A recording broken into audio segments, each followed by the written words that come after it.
Boards and commissions, applications are being considered for the following. Please apply on the city's website: the Arts Commission, Cemetery Committee, Environmental Resilience Commission, DEIB, and expect at the next city council meeting that we'll be filling seats. So if there's any of those that are interested, please let me know. The Parks Pullman Aquatic and Fitness Center is closed this week for annual maintenance. The facility will remain open Monday, will reopen Monday, March 18th at 5:30 a.m. And then the Senior Center is hosting a craft fair coming up March 21st from 11 to 7 p.m. I hope everybody makes it there. Movies in the Park. Vote for your top choice for Movies in the Park. Voting closes March 22nd, and you can visit the city Facebook or Instagram to vote. Related to Project Downtown Pullman, community members are invited to join Welch Comer Engineers and Bernardo Wills Architects for a design review workshop for the Project Downtown Pullman on Wednesday, March 13th from 4 to 6 in the View Room at Gladish Center, 115 Northwest State Street in Pullman.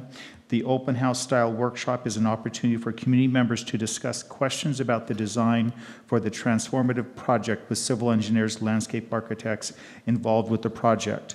All recommended design changes submitted to Welch Comer by the end of tomorrow's workshop will be evaluated by Welch Comer based on the criteria previously discussed at City Council to ensure timely project completion and being mindful of our budget.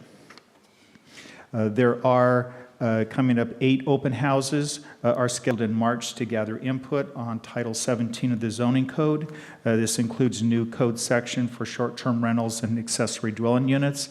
The schedule is listed on the city's website.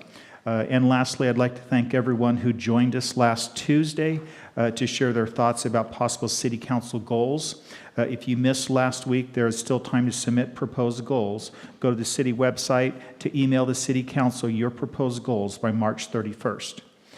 And with that, we then move on to community comments. This agenda is an opportunity for public to bring comments, concerns, or another non-agenda item before City Council. So this is just general comments, not comments related to items on the agenda. Is there anyone that would like to, at this time, provide community comments? Bobby, are you interested? I am. Okay, so this is related to not something that's on the agenda. Well, Project Downtown is on the agenda.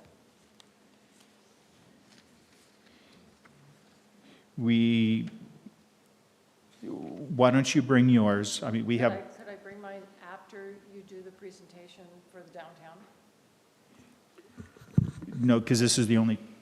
I'm sorry, Mike. I think this is for items that council will not be taking final action on tonight, and Project Downtown is not a final action item. Is not a final action. So now would be a time to do that. And so, Bob, you have 3 minutes. I got 3 minutes? 3 minutes for.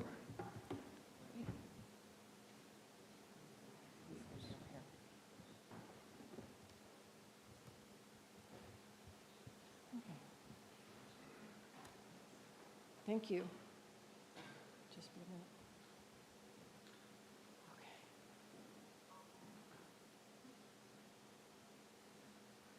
Okay. Okay. Let me put it into slide mode.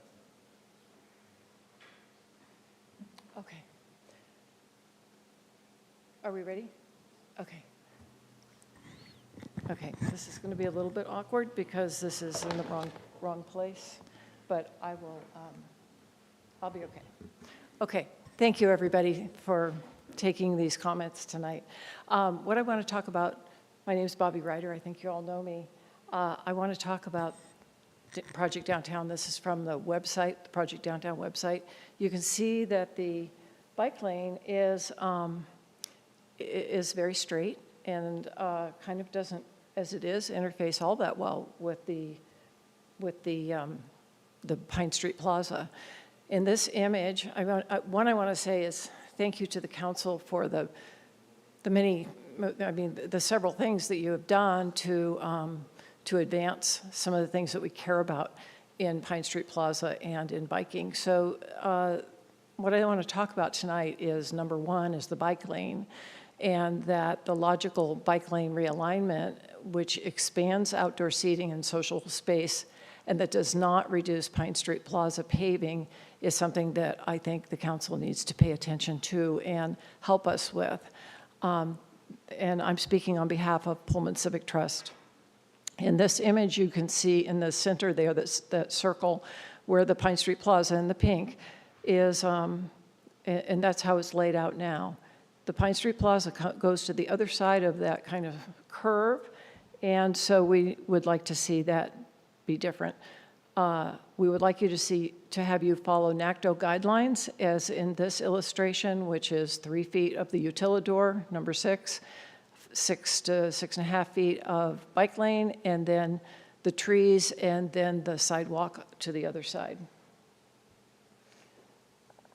In this image, it shows where we would like the bike lane to be placed. We'd like the trees and the bike lane to be moved, and that in that way it then aligns better, and we do not lose space in Pine Street Plaza. And we would actually like the pavers to come to the other side of the bike lane so that it does interface with the crosswalk there.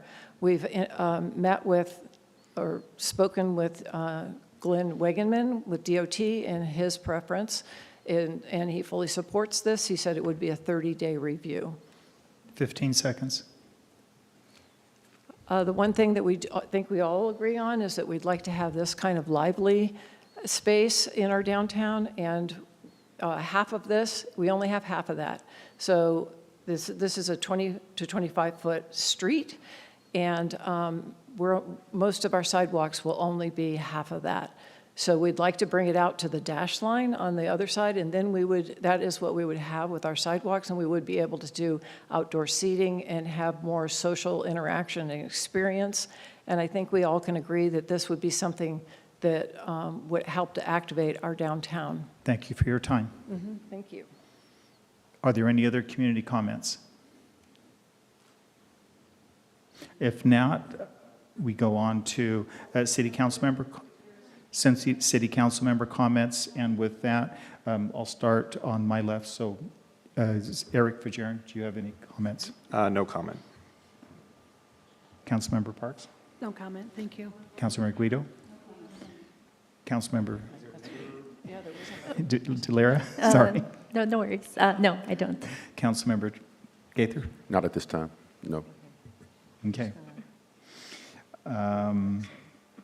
Next, we're on to community, I'm sorry, and Councilmember Wright.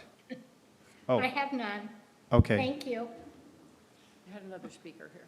Oh, they hadn't, okay, you have 3 minutes. Yeah, go ahead, Gigi. Okay, let's I'll wait just for push the- the dances for you. Hi, I'm Gigi. I'm the vice chair of the DPA Design Committee, and I wanted to talk about our movable furniture project. Oh, I'm sorry, we're not going to be able to get this put up there. Okay, so our movable furniture project is our pilot program, and DPA is planning to purchase a few sets of tables and chairs. Our main goal is to activate those underused spaces in downtown Pullman. However, it's also a great opportunity to support downtown businesses during the construction. So that's why, perfect. So that's why we're planning to lend some of that furniture to business owners that need additional seating space. We also want to use the movable chairs during the events. All furniture pieces are made of lightweight and durable materials. And we also want to add umbrellas that can be tilted and provide shelter and shade like in any location. They will also add like a nice pop of color, and any business can choose the color that they like. So that pilot project will be funded by the T-Mobile grant.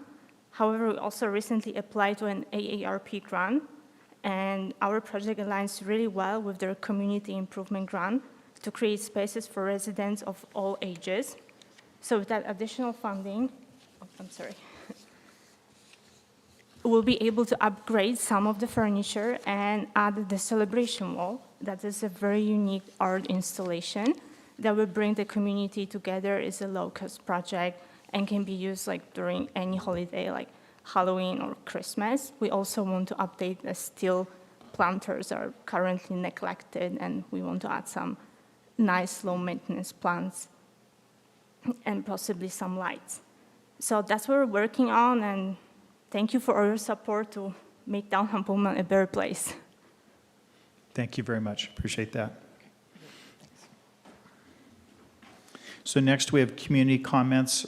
Are there any other community members who have any comments on non-agenda items? Okay, next we have community comments on final action items on the agenda. Are there any community members that would like to comment on any action items the City Council will take final action tonight? If not, thank you. On to presentations. Our first presentation, and we have Marie Demkowski, the Executive Director from the Pullman Chamber, and this is a Chamber of Commerce update, but we've also included in a downtown piece of what are they doing along with the Downtown Association, Downtown Pullman Association, and so Mallory Nash is also here as Executive Director for that. With that, Marie Demkowski. Thank you, Mayor Benjamin. Thank you, council and staff for having us here. And where's my little signature? Went away somewhere. Bobby, did you take the? Oh, no. I brought pretty slides, so you don't have to look at me. So I was asked by Mayor Benjamin to bring to your attention some of the great things that the Chamber and the DPA are working on, throughout the project to engage our community and remind them that our downtown is very important to our community, and we want to make sure that we have items for them to do when they come downtown, right? So we're going to bring a lot of events, some that we've had before, but some new ones as well. The Chamber's mission is to promote, advocate, and support businesses and our member businesses. And of the 54 Chamber members downtown, 28 of them are retail or hospitality businesses. And the Chamber wants to continue to be a resource, not only for those businesses, but for our community. And we know that the community calls us for all kinds of questions. You can't believe the questions they ask. But I know they'll be asking us about information on where to park, how to get downtown, what's the best way to access their favorite businesses. And we want to be that resource going forward. So what I brought with me today is a calendar, and I gave all of you a copy of that. Mike, I can give you a copy as well. And I didn't start in April.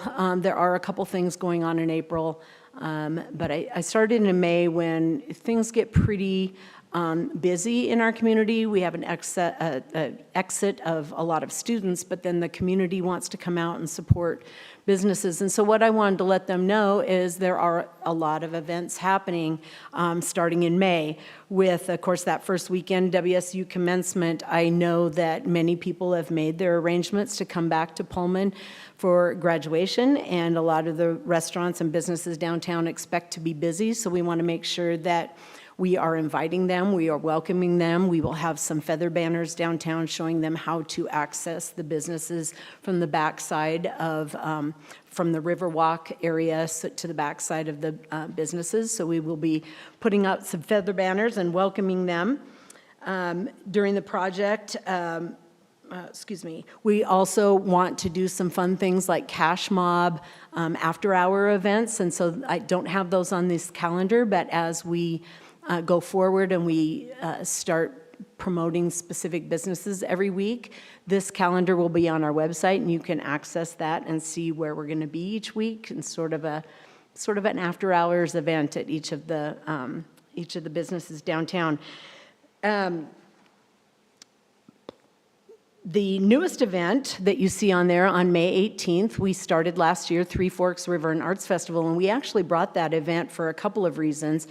To the area because of the access to the river and to the Riverwalk area. And so we had the event last year, and we realized how wonderful people, they just loved it. They loved being outside. They loved being able to access the Riverwalk and the Spot Shop lot.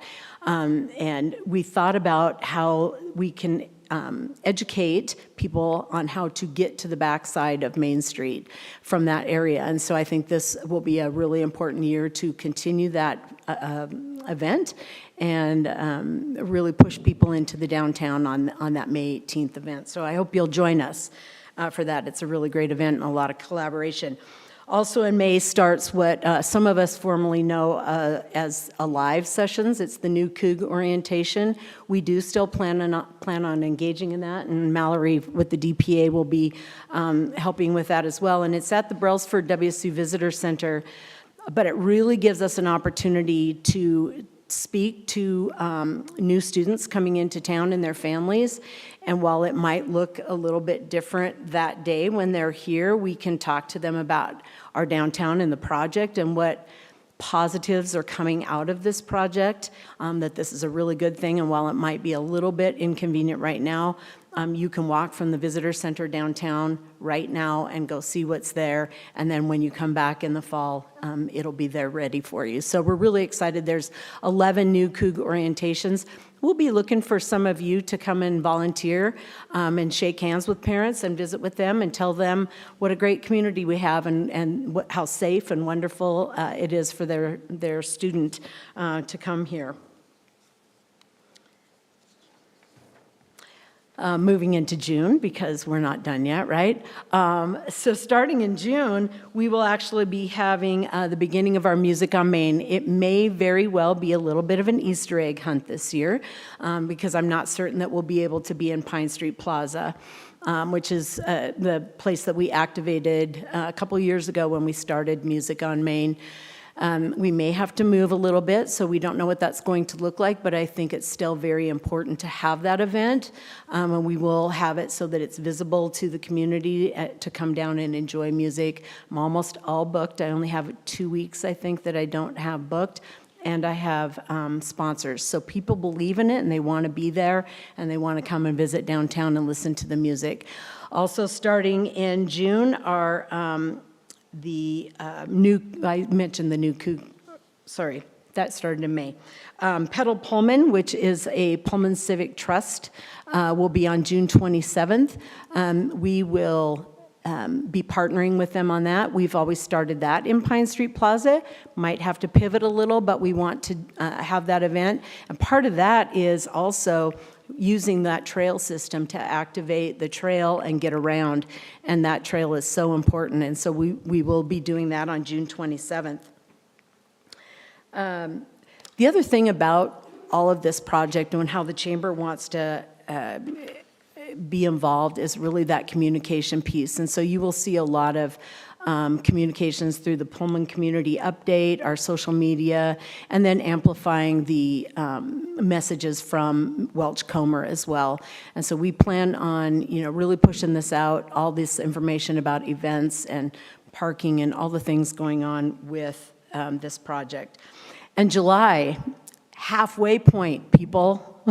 We'll get to July and we'll be at the halfway point to this project, and things are still happening, and the month is still very full with new Coug orientation, also Music on Main, and then Mitch Chandler, who has done Crazy Days, and some of you remember the old days of Crazy Days, but we're bringing it back again this summer, and it will be in the Triangle Alley behind Neil's Flowers and Gifts and Pullman Vision Source in that parking lot back there, and we'll engage that area and activate that, and that'll be really fun for some of those businesses back there. And that starts on July 18th, 19th, and 20th. And then in August, of course, we will not end the month, but the middle of the month, the Lentil Festival. We've had a lot of questions about whether or not we're having Lentil Fest. Of course we are. We would be in a lot of trouble if we didn't. We are looking at options for the parade. We know that Main Street is obviously not going to be able to be used, so we're looking at options there. But Lentil Festival will be happening on August 17th in Reaney Park, and we're all looking forward to it. My words here at the end is really, I'm a positive person. I think you probably already know that. Most of you know me pretty well. I'm looking forward to this project. I know it's a heartache for some. I know it's going to be inconvenient for many, but it's needed, and I congratulate you all for making this happen. What I would say to the community and to all of us is not to avoid downtown during this project. This is really the time that we need to make an effort to get there. Now, today, tomorrow, the next day through the project, and afterward. We need to support our downtown businesses. If you don't shop local, start now. If you do, please continue to do so. Be willing to walk further, be willing to park further, be willing to take the extra time to get there, because it might be an extra time to get there, but plan ahead and leave early. And as Adam Ratliff says, do the hard things now to have a thriving downtown tomorrow, and I think that's really, really important words. So thank you, and I hope to see you at all these events. And with that, I'm going to pass it on to Mallory. Good evening. I just want to say thank you, first of all, for allowing me to have this opportunity to speak. My name is Mallory Nash, and I'm the Executive Director for Downtown Pullman Association. I'm excited to introduce the Downtown Pullman Association and share with you the meaningful work that we're engaged in. The DPA is a local nonprofit and Main Street program founded on the belief that our community, Downtown Pullman, is a hidden gem. I'm excited also to share about all the things that we're doing to create opportunities in our downtown. So we connect people and places, we advocate for a healthy district, we celebrate our community, and we create a welcoming place for all. So what does this look like in terms of the work? We work to revitalize public spaces, whether that's through installing public art like the Riverside Mural Project, or enhancing downtown areas like Triangle Alley. We strive to affect positive change. We also have exciting programs and events. So events such as Downtown Vibes, Meet the Merchant, our First Friday, providing spaces for community gathering and enjoyment. Lastly, we also have community empowerment initiatives. So we prioritize community-driven ideas that instill a sense of ownership and pride in our district. So what does that mean for the downtown project construction? And how can you show up to support that? Get downtown. So if you see in front of you, there's a little handout that I have, and I'm going to start a social media campaign that talks about just getting downtown. It's as simple as that. So shop, dine, and explore regularly to more than 50 local businesses. Even a small amount can collectively have a significant impact on our district. When considering where to host a meeting or event, choose downtown and see a list of available spaces on our website. You can also look forward to embracing pedestrian-friendly spaces.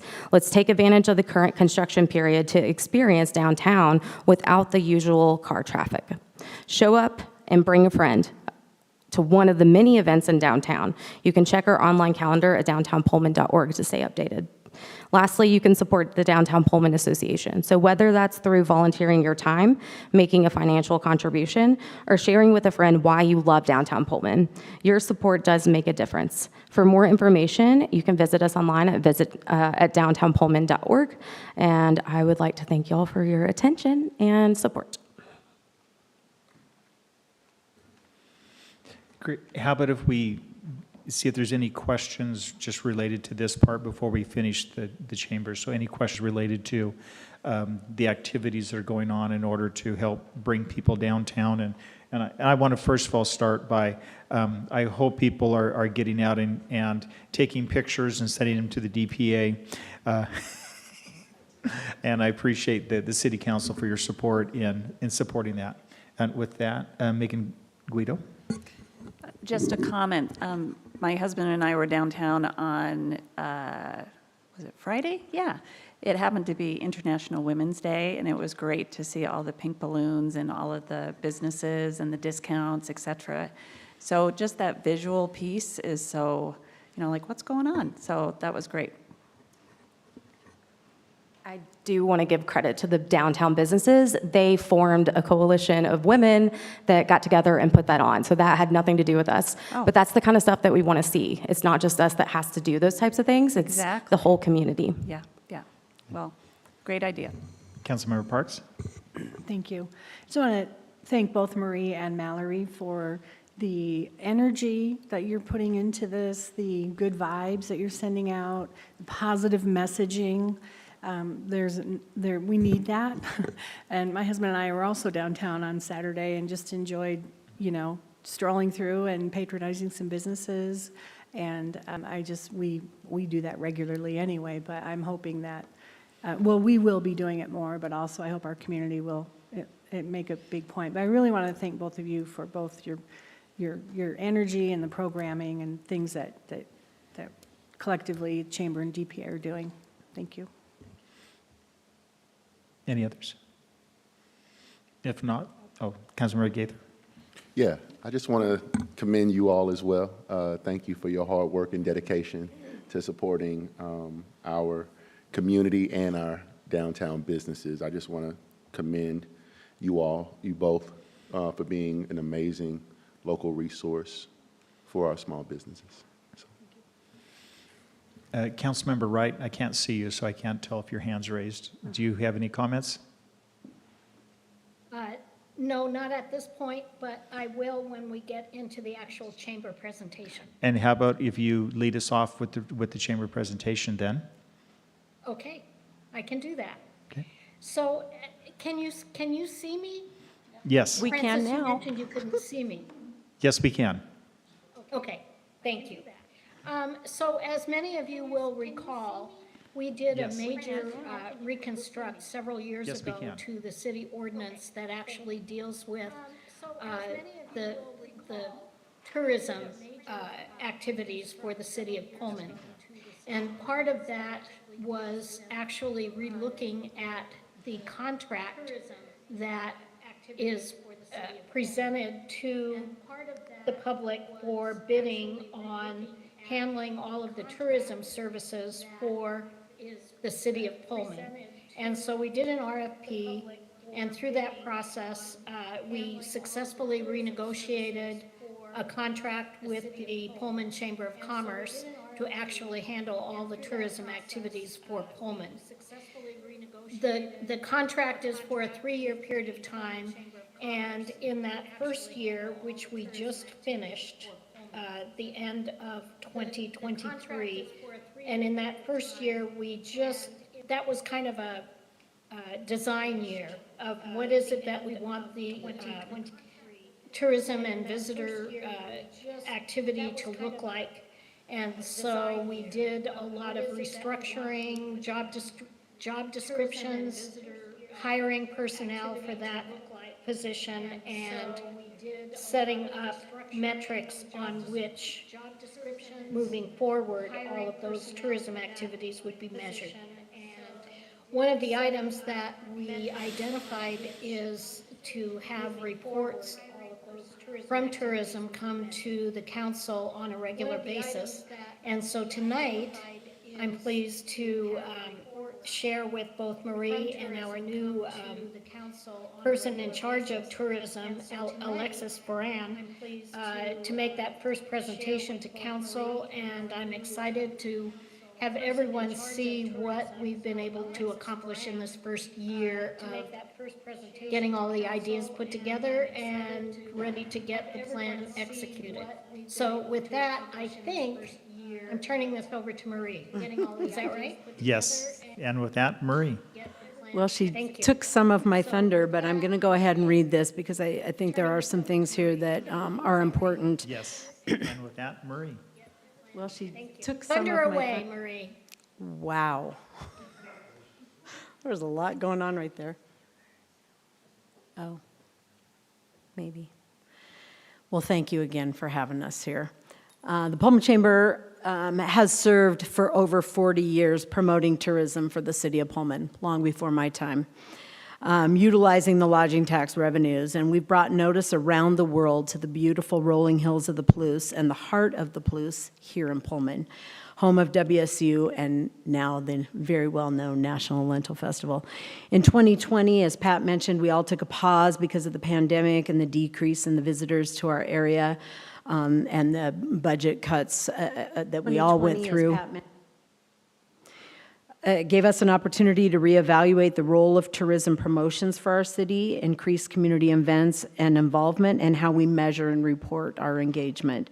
Working with the staff and the LTAC, the Lodging Tax Advisory Committee, and with members of the Chamber Board of Directors, we responded to the city's RFP and began rethinking the direction of tourism in this city of high-tech, higher education, and an incredible community of diversity, culture, and the Palouse rolling hills that welcome growing agriculture, research, and recreation. We were awarded the contract, as Pat mentioned, for the contract for tourism in the first quarter of 2023. Working with the Tourism Stakeholders Group and the Lodging Tax Advisory Committee, we aligned the priorities that the city put together using the RFP and the Place and Main's implementation plan as a guide. Those were not wasted. Those studies were well used by us, for sure. Building on the history of the work done and the studies that the city engaged in with Golden Shovel, BDS, and Place and Main, we were able to outline a job description for a new tourism promotions manager, all while continuing to engage in social media and keep the events going that our community expects and honors, such as the 4th of July celebration and the National Lentil Festival. By August of 2023, we were able to onboard Alexis Ferran as our new tourism promotions manager, and in October hired Madeline Maxwell as our new communications manager. The team started working immediately, and I am very proud of the passion that both of them have for their work and their role in promoting Pullman as a great place to live and to visit. We're looking forward to sharing with you the future of Pullman tourism. And with that, I'd like to introduce to you Alexis Ferran, our tourism promotions manager.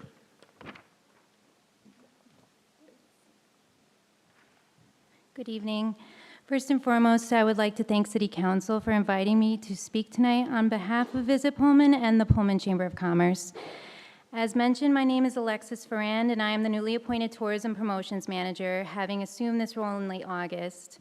I have a background in community event planning and engagement, and I am thrilled and honored to have the opportunity to showcase Pullman as the welcoming, diverse, highly educated, and close-knit community that I have found it to be. I'd like to take the time this evening to go over some of the objectives that I've set out to accomplish over the next year and to discuss ways Visit Pullman will partner with community members as well as outside organizations to enhance the quality of life for all Pullmanites and our surrounding communities. While I was not part of the 2023 objectives, I'm happy to say a lot of groundwork was laid out in response to the RFP during that year. The Visit Pullman website, along with the community calendar, was created and will be expanded upon moving forward into 2024. The Pullman Visitor Guide was completed this past December and is currently live on the Visit Pullman website and should be available in hard copy within the month. So moving on to 2024, one of my main objectives this year is to bring up our digital presence and strengthen our multimedia assets. This position I hold now has sat vacant for a few years, and in that short amount of time, a lot has changed. With the rise in popularity of short-form video, the appetite to digest content that is authentic, relatable, and contemporary has replaced the impact still image ads once held, which is why I will be putting the bulk of my energy towards more quantitative efforts as opposed to print advertisements with a measurable return on investments. With that being said, knowing the direction in which I felt necessary to move in, I took inventory of our current digital asset library, and understandably, it was lacking. As a response to this, I have recently gone into partnership with CrowdRiff, a visual content marketing platform trusted by over 900 destination marketers globally, providing us with key performance indicators on each of our acquired assets. With CrowdRiff, instead of fishing one by one for image use and, I do want to explain how it works. CrowdRiff works in a three-step approach: sourcing user-generated content, digital asset management, and providing insights and analytics for all acquired assets. With CrowdRiff, instead of fishing one by one for images in use, we are able to cast a wide net to acquire digital content from visitors and locals who are coming through Pullman in real time. And after acquiring the rights of that content, we are then able to add them into our marketing efforts, providing visitors with the authenticity that's in demand and which speaks closest to today's current consumer. With the use of CrowdRiff, we will be able to make better informed decisions with visual marketing, since we are able to track the performance of each photo and video acquired, which will allow us to launch better and more targeted marketing campaign efforts thanks to their insights and performance metrics. In continuing with my effort to bring Pullman onto the global stage in a way that represents our community best, I researched several different platforms to host Visit Pullman, the website, and recently contracted with SimpleView, a worldwide leading provider of customer relationship management and content management systems.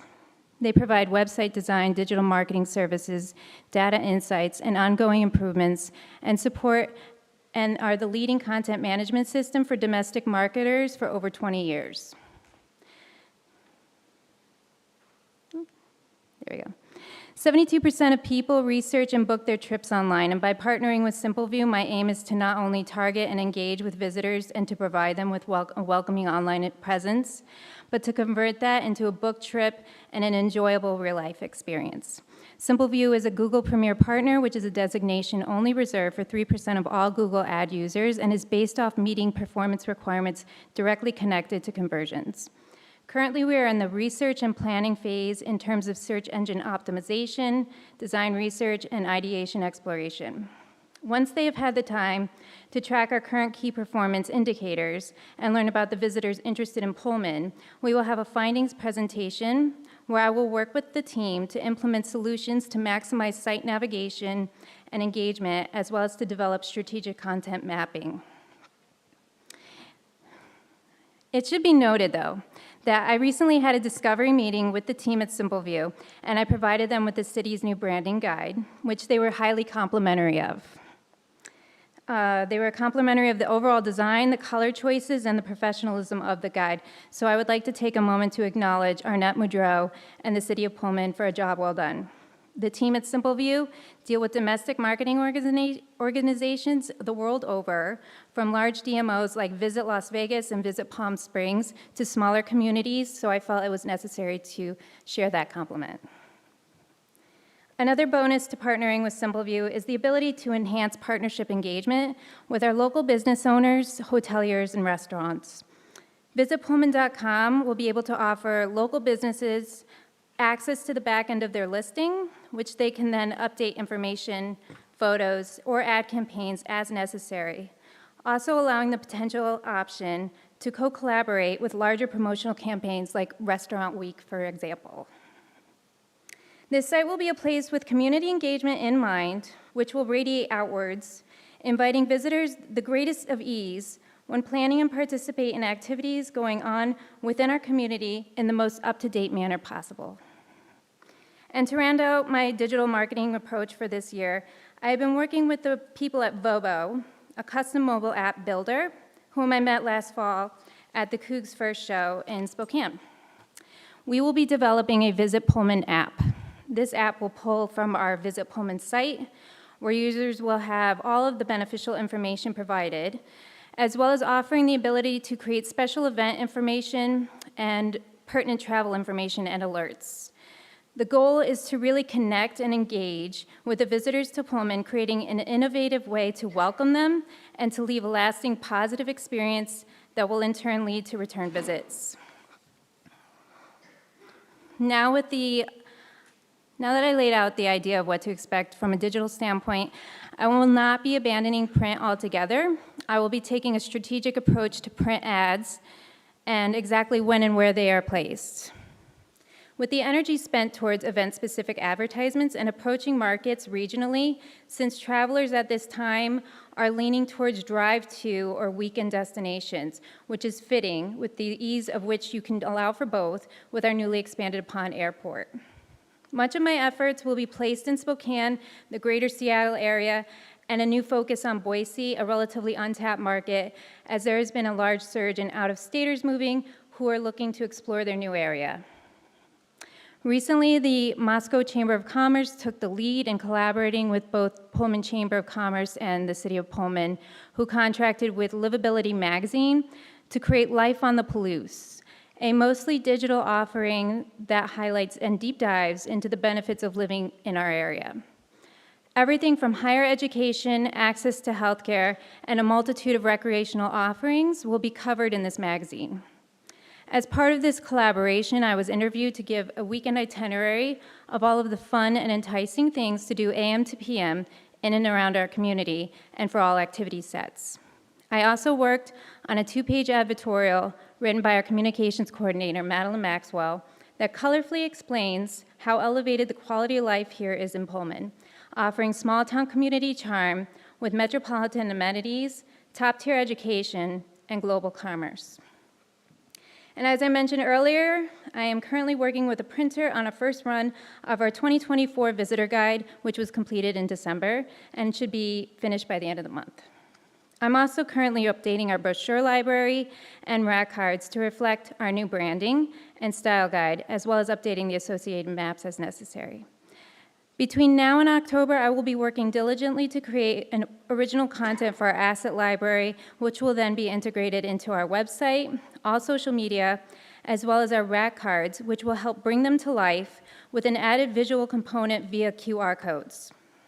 In an effort to build on familiarization tours per the RFP, Visit Pullman will be hosting a freelance travel writer this July as he explores Eastern Washington for articles he will be pitching to several national and international outlets. During the next few weeks, I will be working with the public relations liaison from the State of Washington Tourism on our guest's itinerary and would like to thank Coast Hilltop Inn for generously providing accommodations for our guest writer as he explores Pullman. So now on to events and partnerships.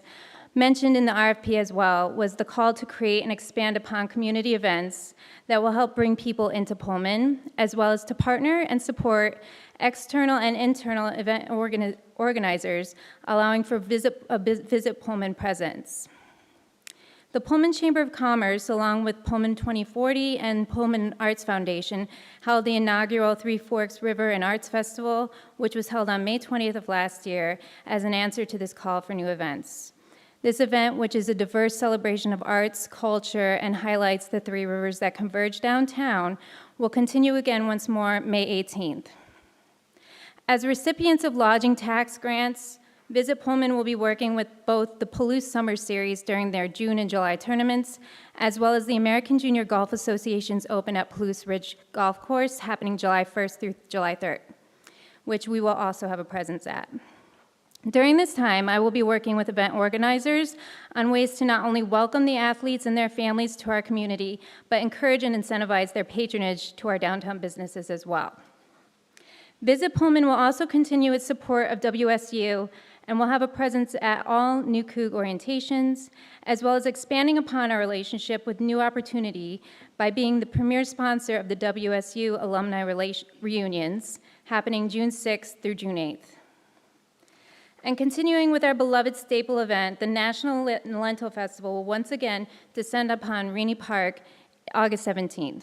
I recently held the initial kickoff meeting with all community stakeholders, and I'm confident we will have yet another fun-filled, jam-packed day of music, sports, tournaments, cooking demos, and of course, world-famous lentil chili.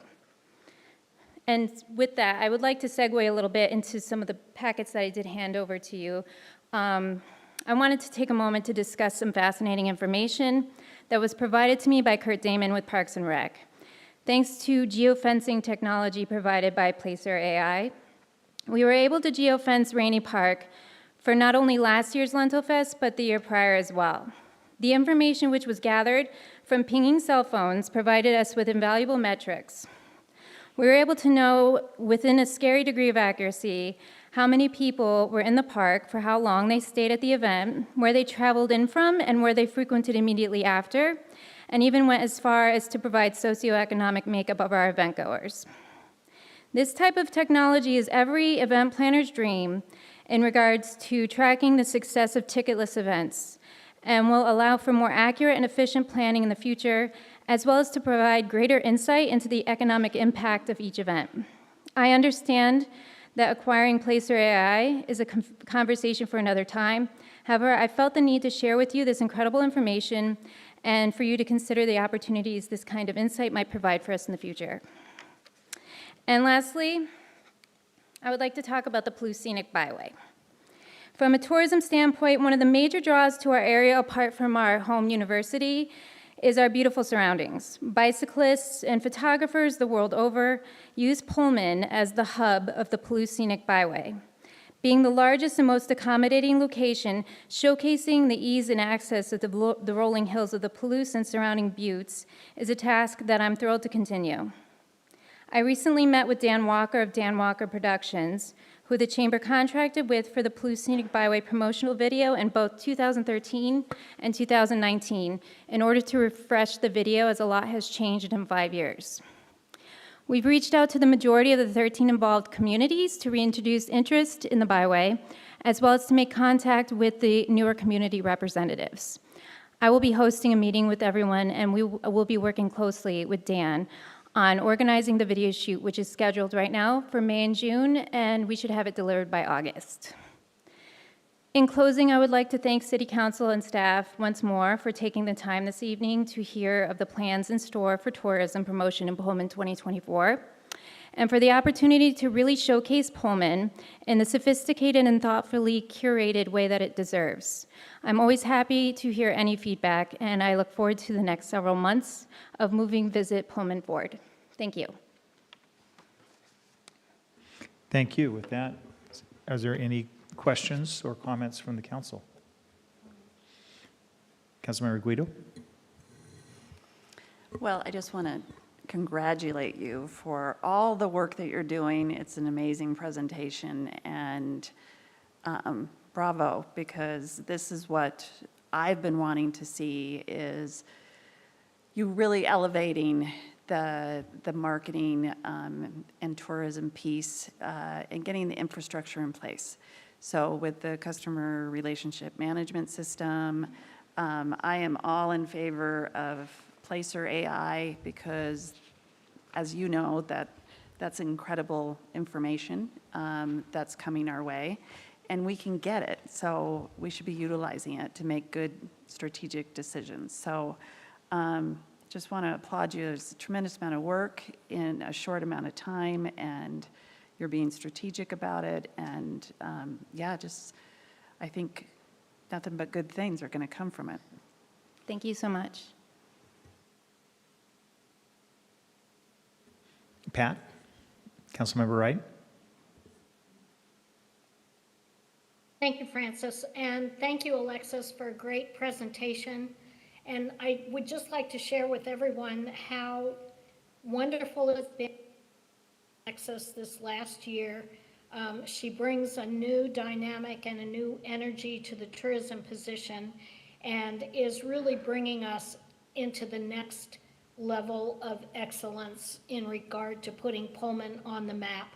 And she's got her work cut out for her this year with our wonderful downtown renovation.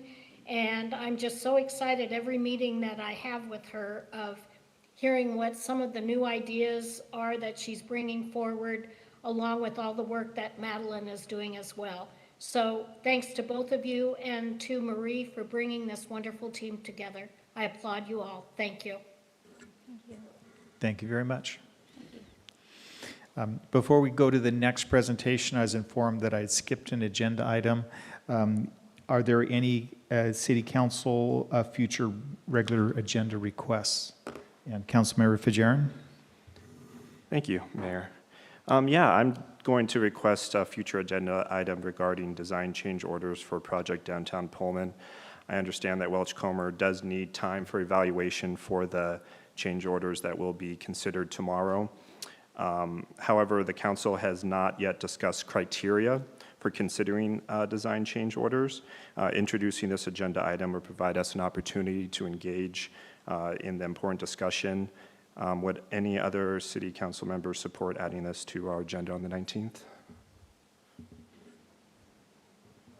Councilmember DeLira? Yeah, I would also like to, especially since we're very, very close to the start of construction, I think we should especially shoot for the earliest possible time we could discuss possible change orders that would be presented on Wednesday. So I'm hoping we could possibly keep our regular city council meeting on the 19th to be able to discuss those items. So if we do choose to have a city council meeting, this would be the only thing on the agenda. There's nothing else on the agenda. Mike, did you have it? Yeah, that was going to be my item. There wasn't a regular council meeting scheduled for next week due to lack of an agenda. So is the request to have one agenda item for next week to discuss this? Yes. Then is it all right with the council, since agenda items are due tomorrow, that I just put that this is a council discussion and you guys can lead your own agenda? And we can continue on. So, one thing I see.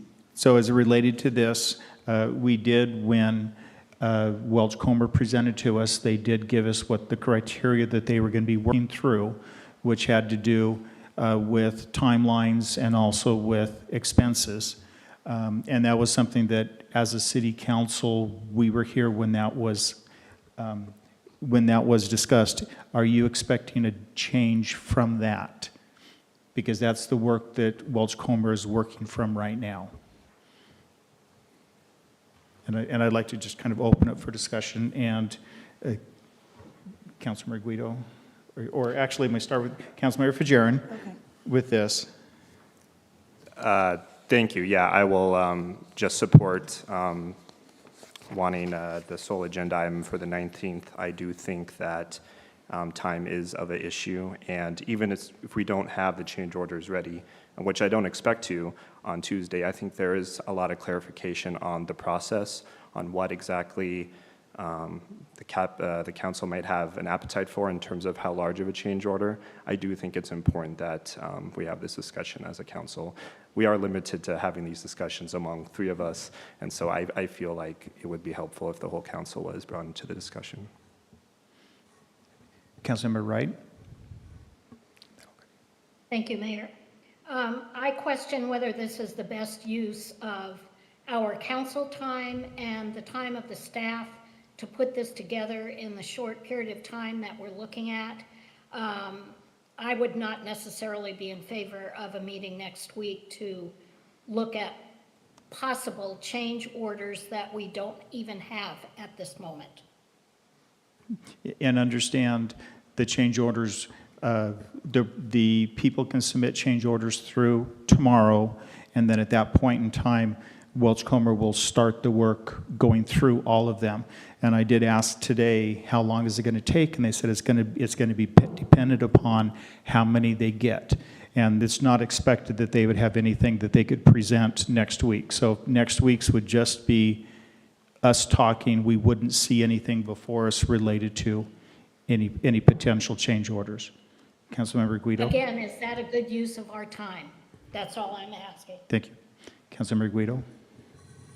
I appreciate what Councilmember Wright is saying in terms of use of our time, but I also think there is an opportunity to help people understand what the process is for change orders.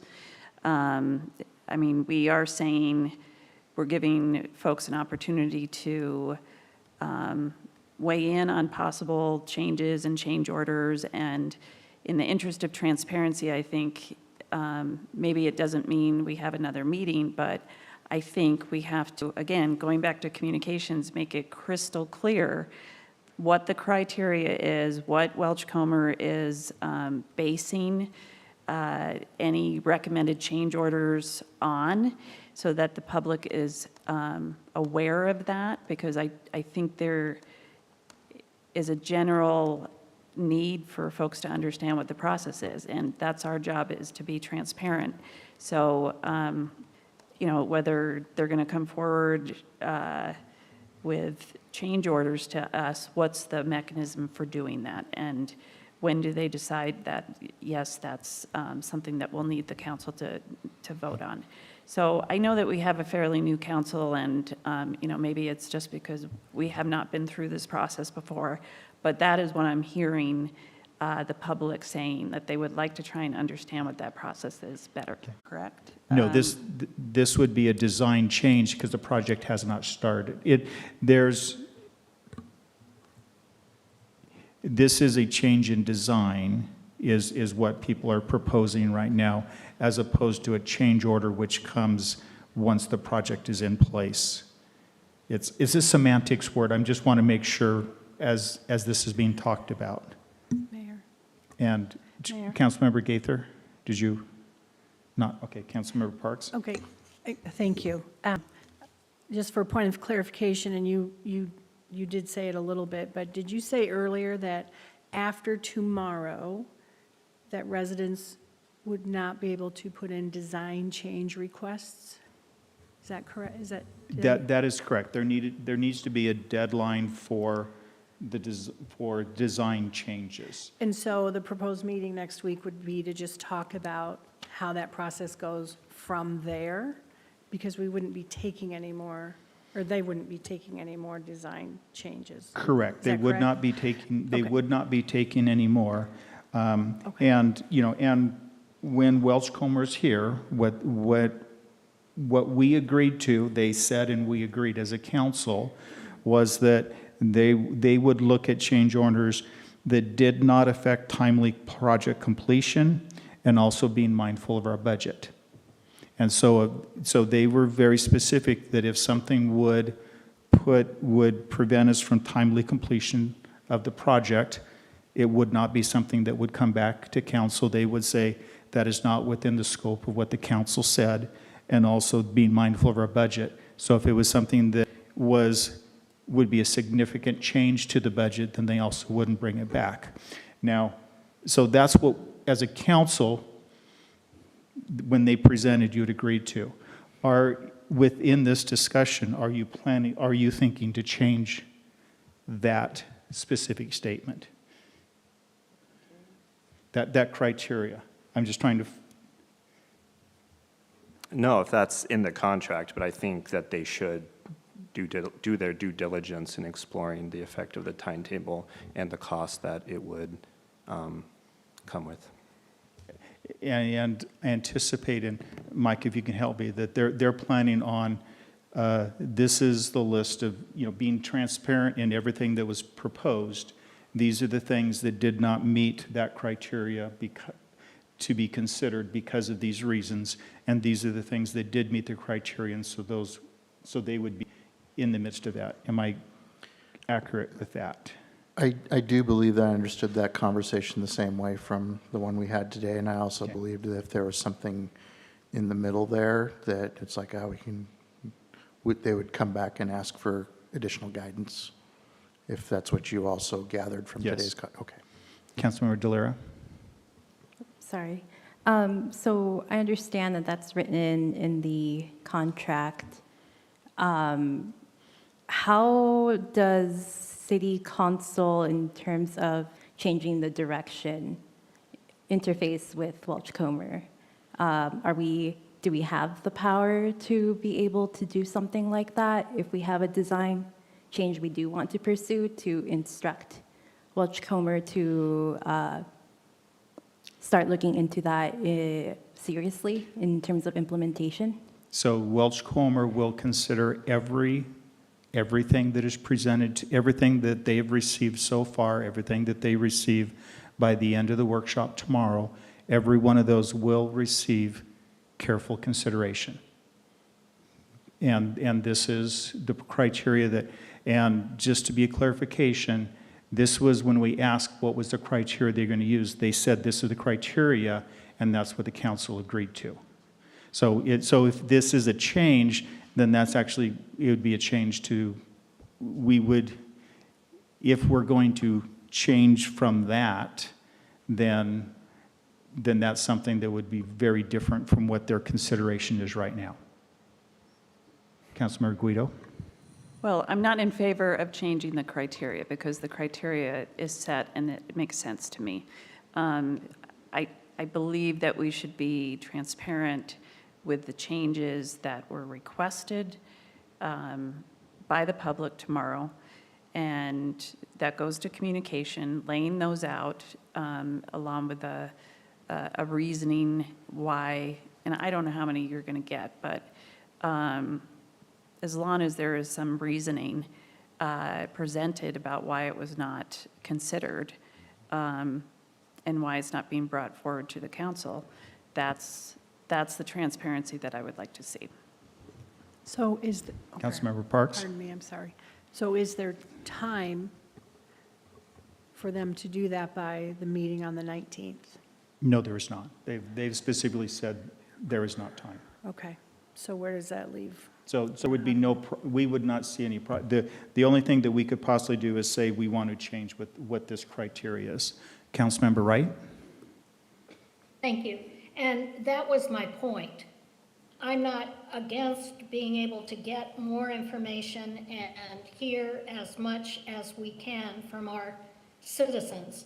But do we have the ample time to evaluate what that means and the burden that would be put on both staff and Welsh Comer to come back with that information next week? That's my only concern with that. I have no concern about being straightforward on what we're being asked to look at.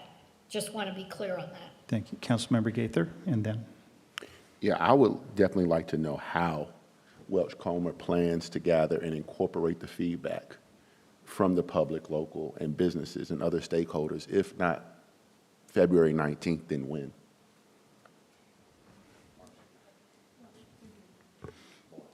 Well, they're gathering everything, once they receive it, then they're going to do the review.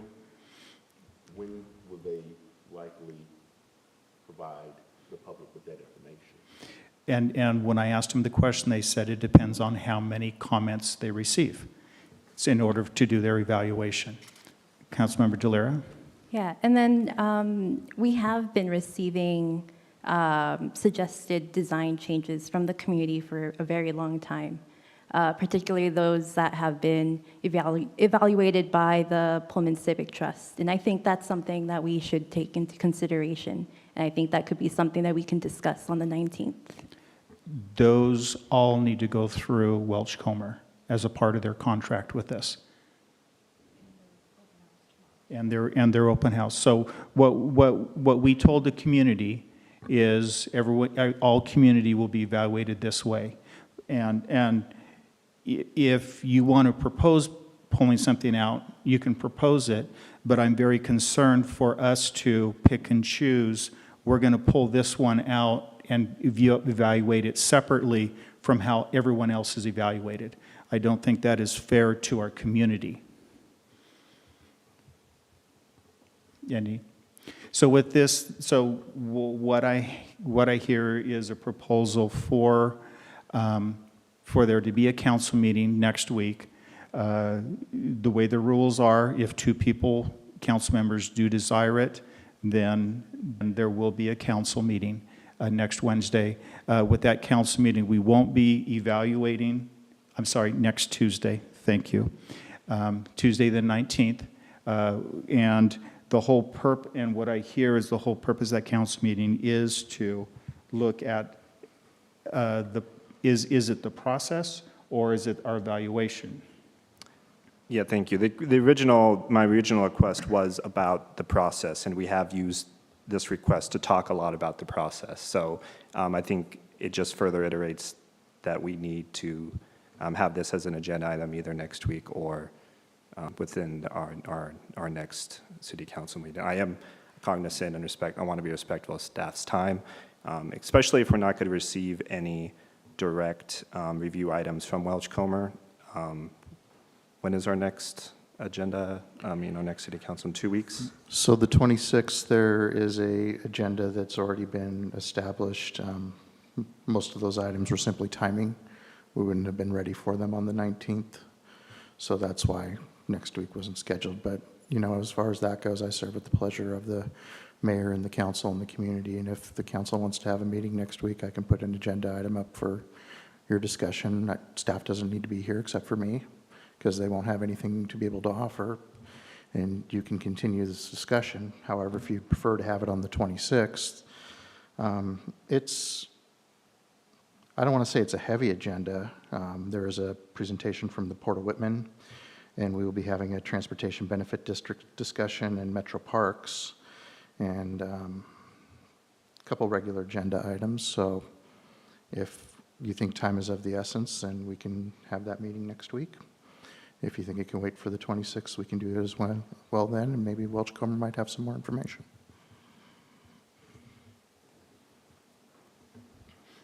So I hear you're open to either the 19th or the 26th.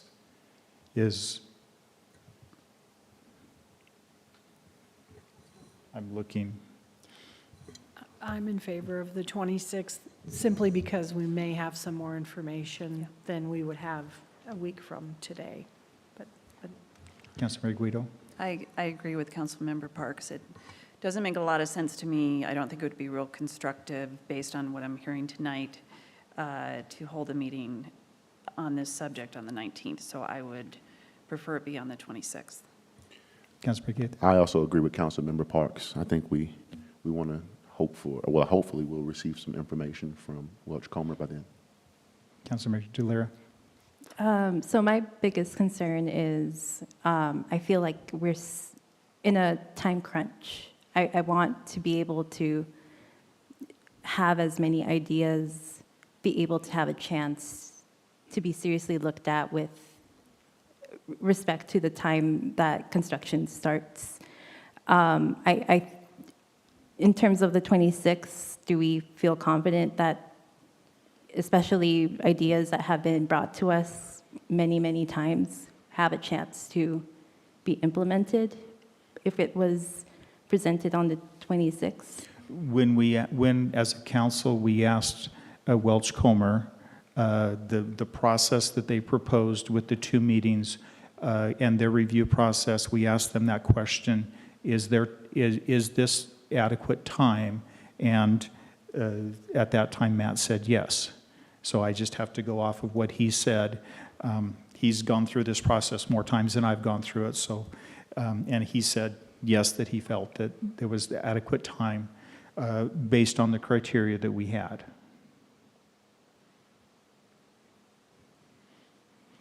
So what I do here is a request for an agenda item, but for it to be on the 26th rather than the 19th.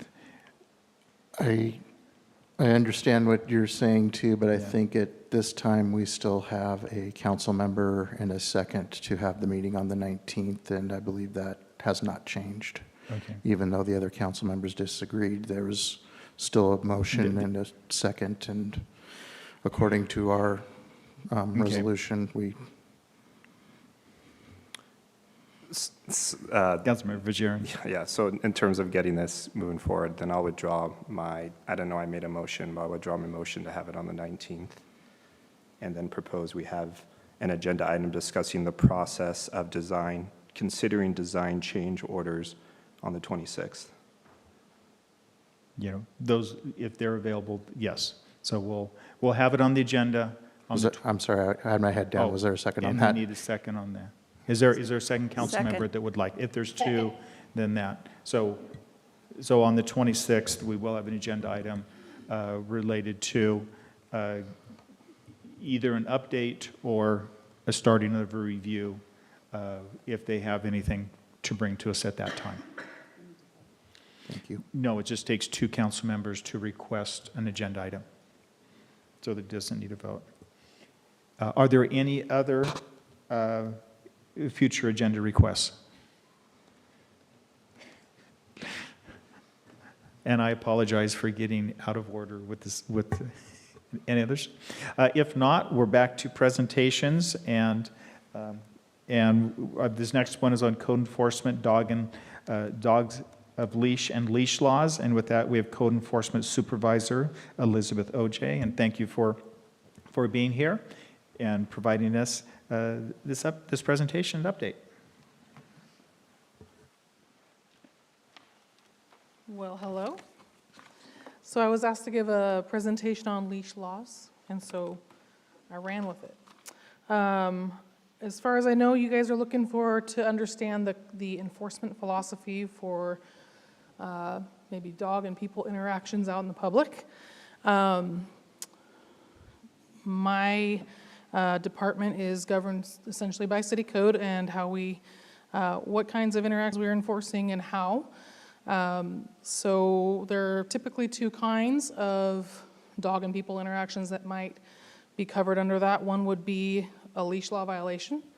That includes an animal owner or a dog owner who is out with their animal without a leash on.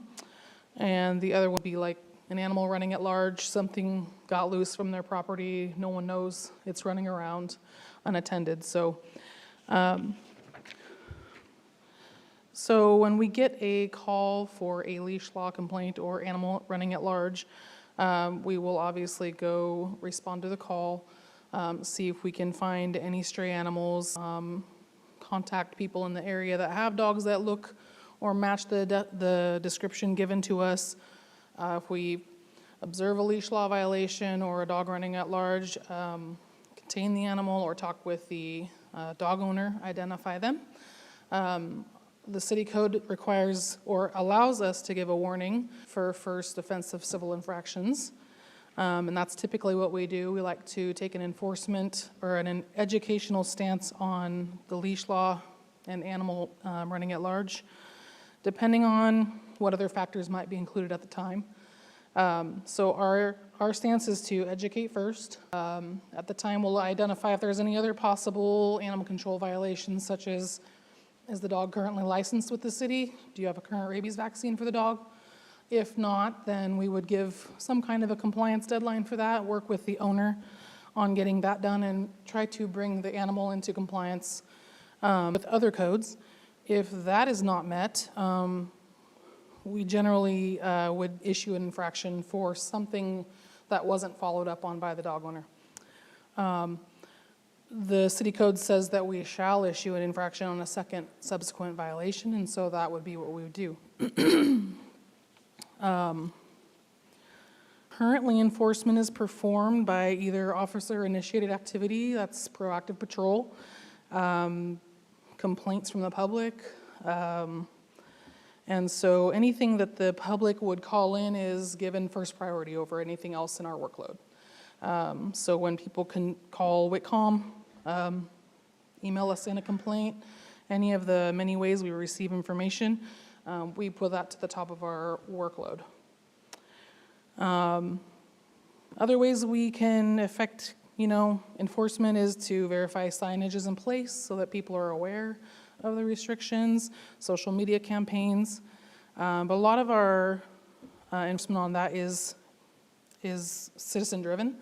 We're doing a lot of other things within the city, and so the witness on the ground is effectively the best resource for us.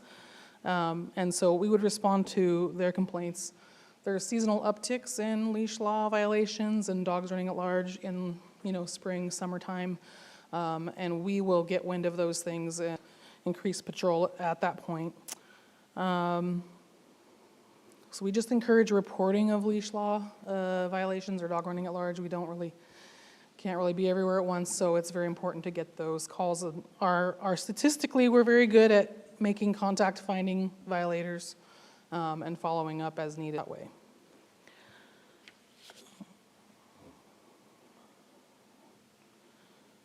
So we will issue infractions. Sometimes they said they're not necessarily related to the actual animal off-leash violation or the animal at large violation. It could be down the line working the case and working with the owner.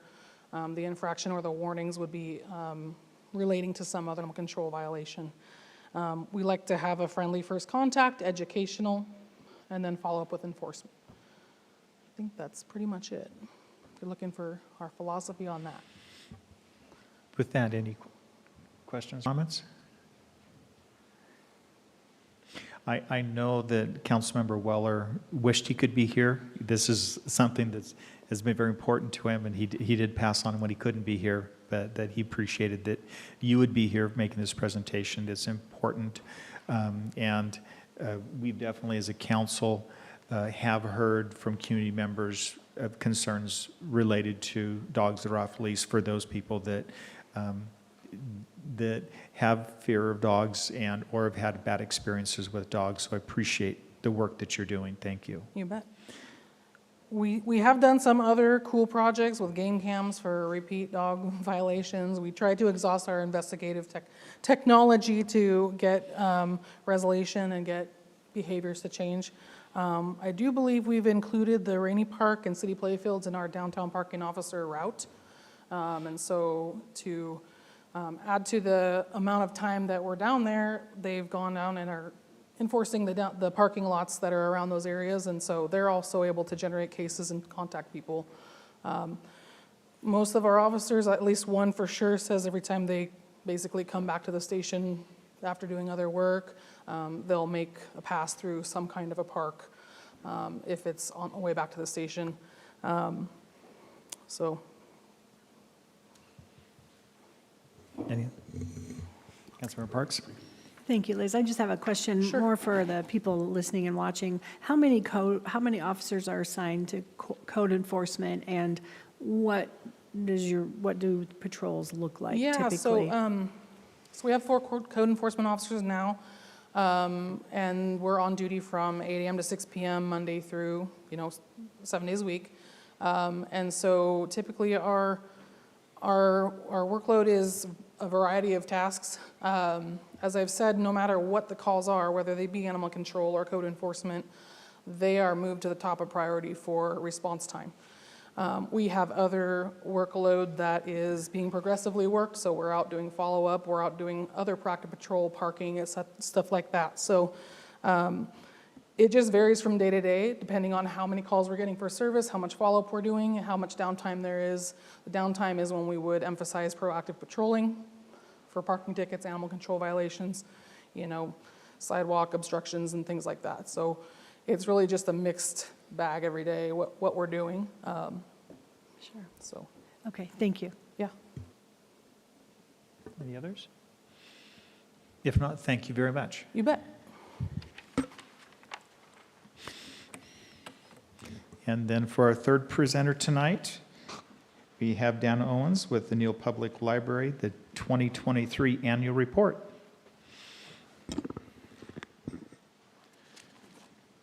Good evening, everyone. We got some slides up. We're looking good.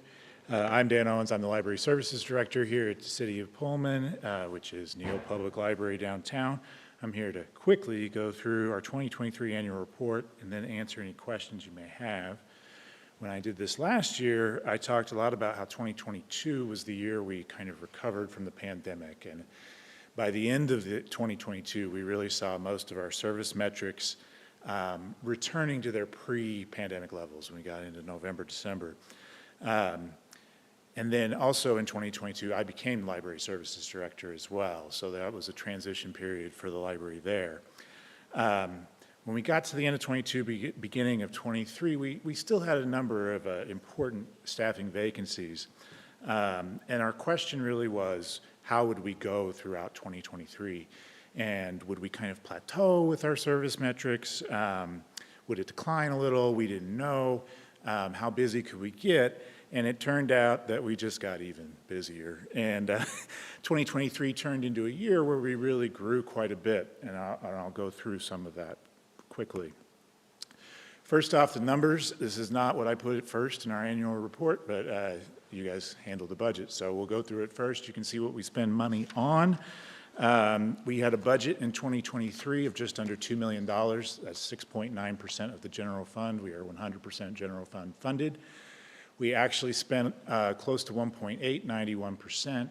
We returned about $174,000 to the general fund at the end of the year, primarily because of staffing vacancies that occurred throughout the year. You can see on the bottom there, the font's a little squished, apologies, but our expenditures by year for the last decade or so, or 11 years really, adjusted for inflation.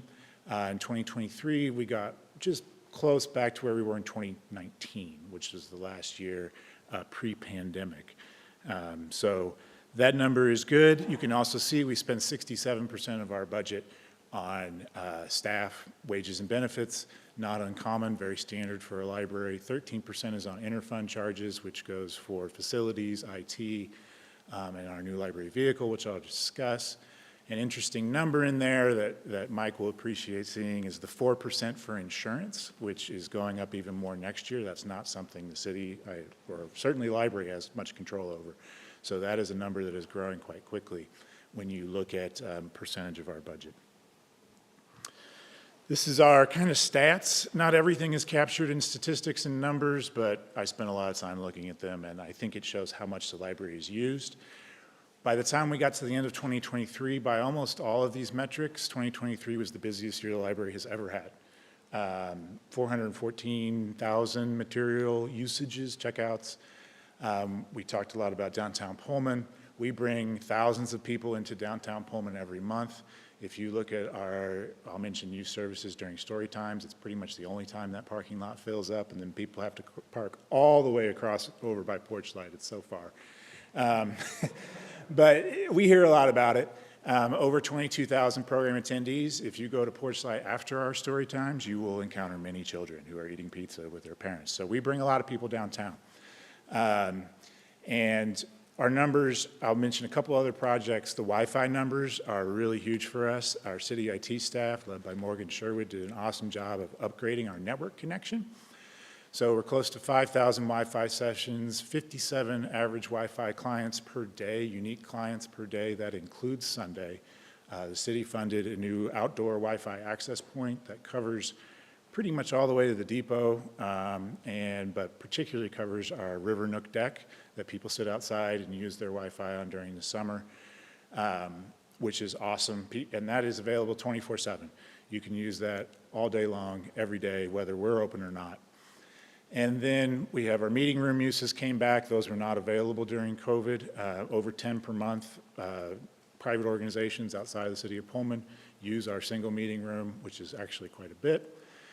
And then I will also note the 10,886 print jobs. That's not pages, that's number of jobs. It's close to 1,000 per month. We are the only place left in the city of Pullman where you can go print something on paper. And it's a real thing. People print resumes every single day at our library that don't have access to a printer elsewhere. Most of our self-service printing places, small print job places, have gone away. We also are the only place that offers self-service faxing with fax software. I think many of the people in this room are familiar with some state agencies that still require faxing, and we are helping people with that every day. So that's, it's not our primary role to be an IT hub, but it's a role that we have stepped into and embraced, and it brings a lot of people in, and then we make them make library cards and checkbooks out. To go into our departments, this is our youth services, which is just ridiculous. 3 staff members, almost 22,753 program attendees, so a lot of people come more than once. That is up 48% from 2022. Our materials checkouts increased 8% from 2022, which is an outstanding number. Particular note, last year, Rachel Ritter, our youth services manager, focused on what is also the council goal of increasing collaborations and partnerships. We worked with United Way, Head Start, Montessori, Pullman Schools, Police Discovery Science Center, and I could go on and on. So we spent a lot of time outside of the library working on that. On the materials side, we're adding particularly more kits. We check out magnet tiles, Legos, various literacy kits, discovery kits, which have a variety of activities and books.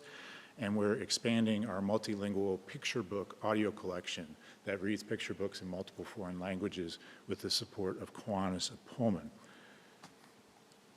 Going into the adult side of things and the programs that we focus, program services and collections, we focus on adults. At the end of 2023, we ended up being fully staffed for the first time in years, and that involved hiring Min Alan into our adult services manager position. She immediately started doing an incredible job, and maybe the previous adult services manager, which is me, is a little jealous, but really wonderful things. You see a picture here of our WSU tax preparation service. We help hundreds of people every spring, a collaboration with the WSU accounting program and volunteer tax assistance that's going on right now. The car is actually the first ever library outreach vehicle, which was funded by the city. Thank you. And that we use for a whole variety of things, but on the adult services side, one of the primary things we use it for is our home delivery service. Anybody of any age who is unable to come to the library for any reason, usually medical reason, we will deliver materials to you individually. And we will call you, we will bring them usually that day. We can bring you something. So we visit every senior living center at least weekly. Most of the group homes in Pullman, we have people that we deliver to, and all of that is made possible by an outreach vehicle.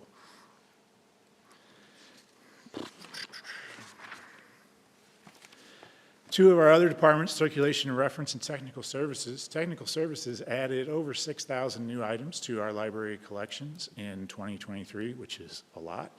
And then you can see some of the numbers there. For circulation and reference, they have also undertaken, using our library vehicle, a lot of our library outreach programs. So we were at the farmers market every day we could be. We were up on campus at WSU making library cards for students. We went to Lentil Fest where we made over 100 library cards in like 6 hours. It was a lot. A busy day. I thought it was going to be a relaxing day going to the Lentil Fest for me, and I ended up helping them, which is wonderful. It was a lot of fun. Customer service, that circulation and reference department, that's our #1 priority. It's the thing that we can do. There are some things that you can't do as a smaller public library. When you look at very large libraries and systems, we may not have those resources, but we can provide excellent customer service to everybody who comes in through the door. And you'll see some of that feedback on our customer survey that we also did. You can also see just the kind of sheer number of physical items we handle. Everything we check out, and everything that comes back has to be checked back in and shelved. And when you add all that up, you're looking at roughly 25,000 items a month that are going out our door and then coming back in, which is awesome. We have 10 part-time staff who are really dedicated to our mission, who handle almost all of that work. And I'm very grateful, and my back and my elbows and hands are very grateful that they are able to do that on a regular basis, in addition to really being the frontline staff who deal with every customer, every patron that walks through the door, and every community member. Also, our circulation and reference staff, you'll see on our next slide, we had a new service desk, and they designed that and then evaluated proposals from furniture vendors around the country. That was actually a lot of work. Again, all 25, that's thousands of people coming up to that desk every day, and down to the inch where you put things matters. So they actually dedicated quite a bit of time to that. I'll mention the Friends of Neal Public Library, and you can see our new service desk in the top left slide as you're looking at it. We could not be the library we are without the Friends of Neal Public Library. And in 2023, they provided almost a little over $100,000 to us in supplemental funding, which is incredible. Particularly due to several large gifts. One large gift purchased our new service desk, which ended up being built by Renaissance Woodworking here in Pullman. They also funded our new letters, which you saw on the first slide, and they're being installed on the upper right slide there. That was done by sign crafters out of Lewiston. They remodeled a small remodel, repainting in our book sale area, which they run our book sale, and you can see our big book sale over there. They purchased some new furniture for the kids area, which I worry about incident reports every day on, but it's awesome. It's so great. We couldn't do these things, and this 2023 was a year with the gifts they had where they really focused on visible improvements that the community could see, both inside and outside of the library. So we'll have a few more of those this year. Probably won't reach quite the same dollar figures, but we're really happy to be able to spend that money locally. And the support they give, and particularly the president, Megan Welling, give, is incredibly rewarding. Lastly, I will mention our community survey. It's our second ever one. The first one we actually did, it closed March 15th, 2020, I think, right before the pandemic. So we did our second one last fall. We had 361 responses. We did it both online and in person. You could do either one. It resulted in 5 strategic priorities that came out of that from the patron feedback that the Board of Trustees has adopted. You can see our kind of rankings. They could do the stars and all of that. So that's very rewarding. It's really rewarding to see the compliments and the wonderful comments. It really reminds you of what a wonderful community we have. There, of course, were also some wonderful constructive suggestions for improvement. And we will be looking to address those. We're already taking steps to address these, and some of it we can do right now. Others will inform us as we build our budget for 25 and 26, and you all will see that. We'll work with the city administration to address these. So sometimes the work is making a plan, and other times the work is we can just do this right now. So that we're already working on that. And then last, I'll just mention the people involved. Our Board of Trustees is incredible. I'm sure many of you know many of them, including Ann Parks here. Thank you, Ann, for your service. Our management team, we have 26 employees, so I won't name them all. And as I try and always do, I will also mention that we couldn't have the building and the library and the facilities and services we have without the support of Kurt and his team, John Booker and Joe Einerson and Tom Weber. Incredibly important. Keep everything clean, snow shoveled. I can't say how much that means to us. And then the city IT department, all of those IT things I mentioned, Morgan, Rachel, Miles, everybody, Rob, really keeps us running. It's a real team effort. Jeff and Ryan in the finance department, Deb and HR. We work with these people every day. I've been here 9 years, and I can say with great confidence this is the best team at that level we've had, and I appreciate Mike's support as well. But I also thank all of you for your work in support of the library. So thank you. Any questions, please let me know. And with that, I'll first turn to Ann Parks, who is our ex officio member on the board. Oh, I have questions. No. Oh, no. No. How long do you have? No, I just wanted to just thank you so much. This is a wonderful report. And, the library is kind of a silent city department to a lot of people in our city. They don't think about it. Maybe you take your kids there, and then they get into school and people stop going. But I've told so many people, I just told somebody last week about, she's thinking about going to Italy, and she's like, well, I don't know Italian. I was like, well, you can learn it for free. Well, how? And I run over to Dan, it was last week at the open house for city council goals, and I was like, what is the name of the program? He's like, Mango. Yes. But we have 10 languages on there that you can? Many. Many. And ESL as well. Yes. So my point is, I'll be brief, is that there are so many services for all age groups, any group of people with any need, and it is all free. And that is incredible. And it's also a dynamic part of our community, partly because of its location, but Dan just said, this summer, all those kids will still be going to those story hours, which means we will have those families right there at the edge of downtown still. So just many, many thanks for all the work that you and your team do and all of the services that you're able to provide. Thank you. And I'll say to that, we are looking at our summer reading efforts as usual and adjusting programs and timing and perhaps even locations based on parking.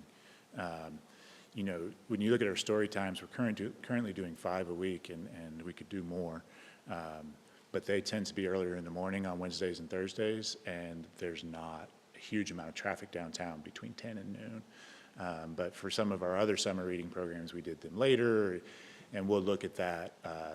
We want to balance making parking available to businesses, but also we do bring people downtown, so that's good to do things as well. So we will be adjusting a few things here and there, hoping to maximize the parking and all that. Great. Councilmember Guido?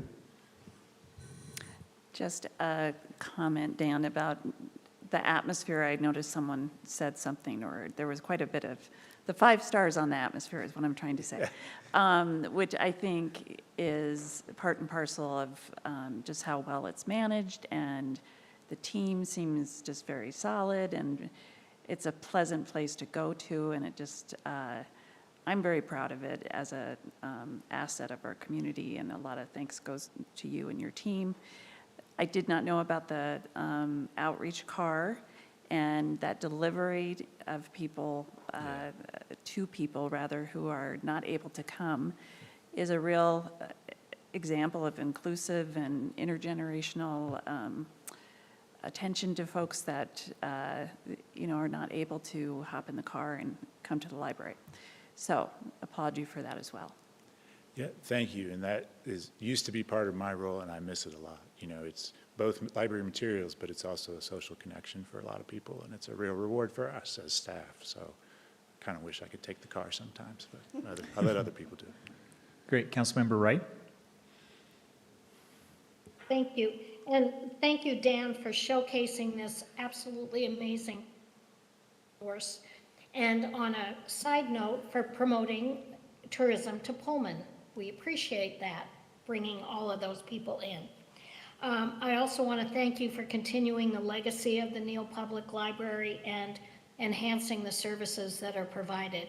As Megan just said, it is an asset and it's an underappreciated gem, and I think we need to just continue to promote the amazing services that the library provides. So thank you very much for what you're doing and the staff. It's just absolutely great.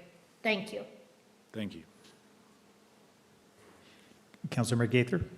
Briefly, I want to echo the sentiments of the other council members. Thank you for all that you're doing. And I think that Rachel Ritter and her team are doing a fantastic job. My son has found his tribe on second Saturdays, trading Pokemon cards. Nice. So, yeah, I love all of the activities that you all are offering, especially for our children during the wintertime. Yeah, they did 540 some programs. We do more programs in a month just for kids than there are days. So, and that's Rachel and her two-person team. That's awesome. Yes, you definitely have incredible staff. It speaks to your leadership. I definitely appreciate that. And the community support with the Friends. When I looked at the numbers, I mean, over 6% of your budget is actually donated, which is pretty exciting. It just shows the support that's there. And I will say, I really do like the new lettering on your building. It looks great. Thanks. It's been a long time coming. Yeah. Okay. Thank you very much. Thank you. So next up is the consent agenda. The items listed on the consent agenda are considered to be routine in nature and will be enacted by a single motion of City Council without separate discussion. This time I'd entertain a motion to read the consent agenda by title only. All those in favor? Aye. With that, if you could read the consent agenda, please. Yes, thank you, Mayor. Item 1 is a motion to dispense with the reading of the February 27, 2024 meeting minutes and approve them as submitted. Item 2, a motion to approve disbursements for accounts payable checks numbered 2010676 through 2010713, totaling $304,463.18. Item 3, a motion to approve disbursements for accounts payable checks numbered 2010714 through 2010767, totaling $295,508.39. Item 4, a motion to approve disbursements for accounts payable checks, electronic transfers, and ADP payroll transfers totaling $1,095,598.93. And finally, a motion to authorize an addendum to the spin contract to include rider safety and operation information. Are there any items that a council member would like to have out for separate discussion? If not, I'd entertain a motion for approval of our consent agenda. So moved. So moved. Second. Second. Is there any discussion? If not, all those in favor of approving the consent agenda items signify by saying aye. Aye. Any opposed? It passes. Next, we're on to the regular agenda. And next up, we have Jeremy Moore, our building official, for an ordinance related to all things related to building. With that, Jeremy. Thank you, Mayor. Good evening, Council. It's not all things related, but it is an amendment, so, yeah. I'm not prepared to take care of all things related tonight, so forgive me on that one. The item on the agenda before you is an ordinance amending the City of Pullman Construction Code. The State of Washington chose March 15th of 2024 as the effective date for the updates to the Washington State Building Code. Revised Code of Washington 19.97 requires the cities and counties to adopt and enforce the Washington State Building Code. Historically, the new codes have been implemented every 3 years, which would have originally made the effective date of the 2021 code cycle July 1st of 2023. However, the Washington State Building Code Council delayed the effective date to October 29th of 2023, and then they delayed it again to March 15th of 2024, due to pending litigation.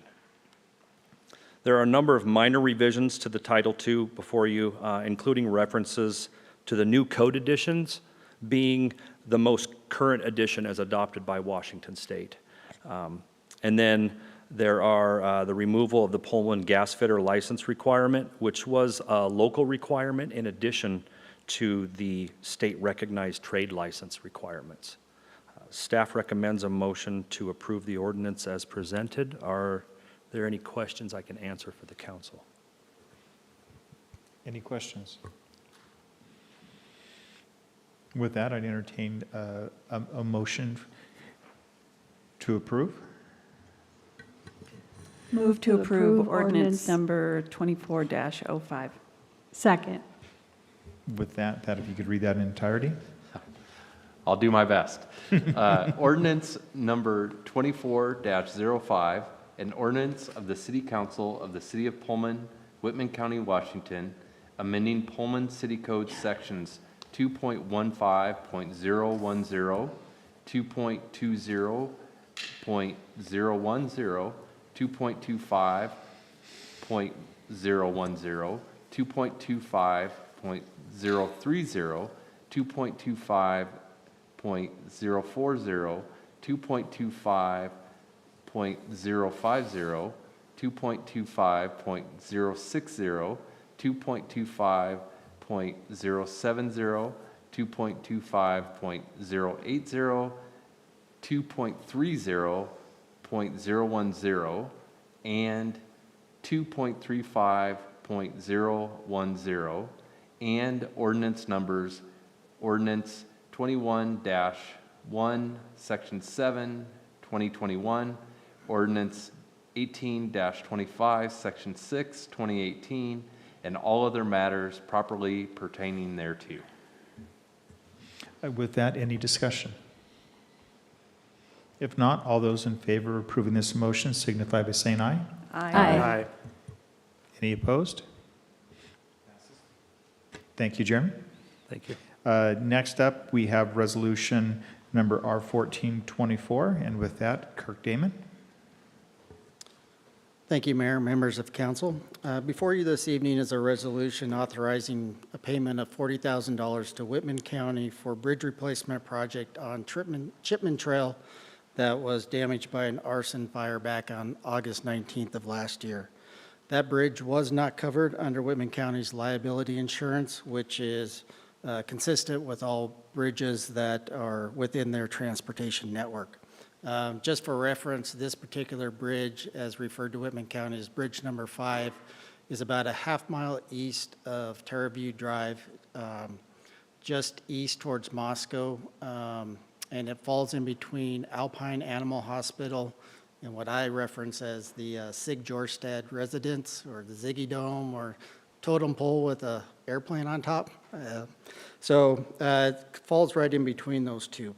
So a little background in history, what got us to this point. So back in 1997, as the trail was starting to take shape, the city of Pullman, the city of Moscow, Whitman County, WSU, and the University of Idaho entered into agreement for sharing maintenance and operation costs of the trail. Within that agreement, it further established a committee known as the Palouse Trail Committee.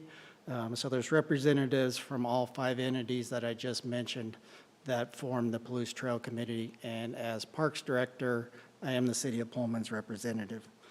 So currently under that agreement, all entities currently contribute $10,000 annually to trail maintenance, which is kind of spearheaded by Whitman County Park staff.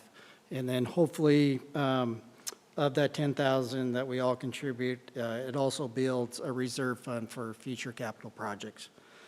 Within the agreement that I've talked about here, Section 3.3 states, which I want to read here, is from time to time there may be a need to expand funds for capital costs, such as bridge maintenance or replacement, path reconstruction, et cetera, that exceed the amount of available from annual contributions.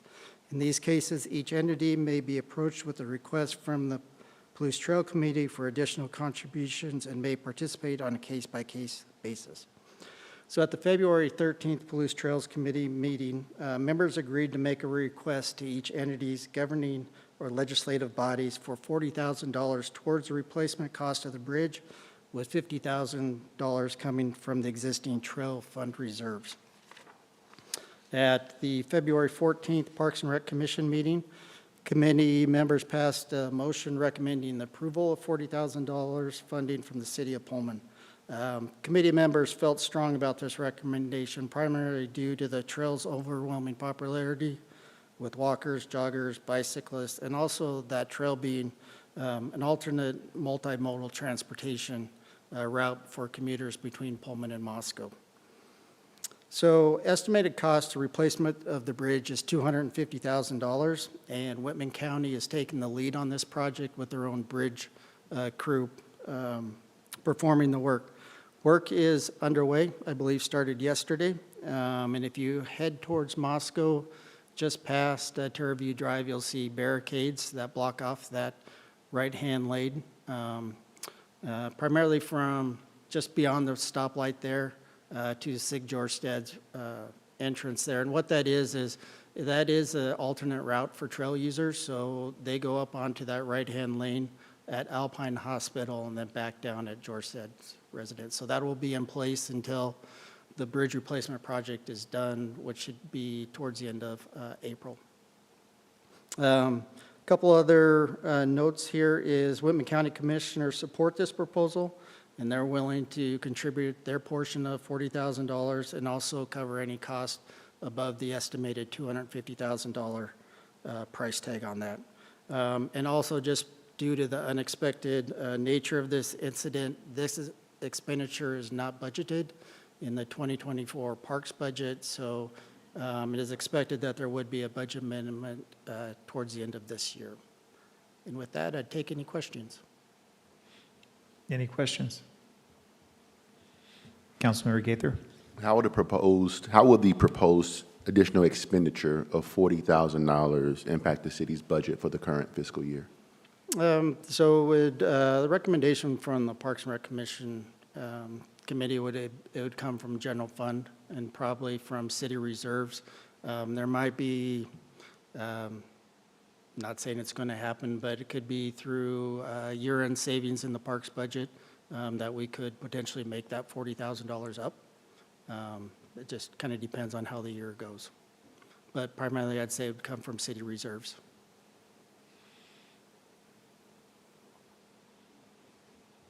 So with that, I'd entertain a motion for approval. This resolution.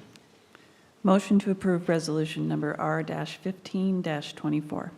This would be. Oh, R- sorry, 14. wrong one. Resolution number R-14-24. Is there a second? Second. Okay.